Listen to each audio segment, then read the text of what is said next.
a ninguno incomodo, y si canto... Així sona una paiada, un gènere musical tradicional d'Amèrica Llatina que consisteix en el recital d'una rima improvisada, com el rap o com les glosses catalanes, amb l'acompanyament de la guitarra. Wilson Saliwonchik és un argentí que ha arribat a l'estació Zallà per oferir als cardedeuencs i cardedeuenques aquesta tradició sud-americana tan especial, en la qual hi tenen un paper important.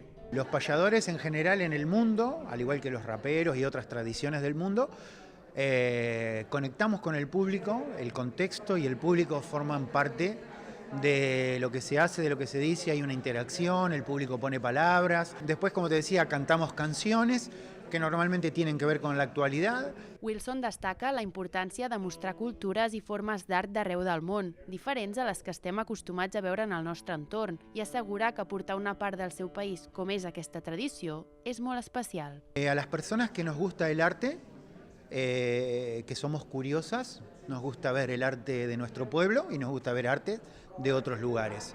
Así que nosotros llevamos un poco eso, ¿no? Una nota de color de otro país y siempre hay una rueda de gente que se acerca a este tipo de conciertos. Wilson el Payador ha aconseguit sorprendre el públic recordant la força d'una tradició que, malgrat el pas del temps, segueix viva i plena d'emoció. Més enllà de l'art de l'improvisació, la paiada ha arribat a Cardedeu per mostrar-nos la identitat, la història i la riquesa cultural dels països d'Amèrica del Sud.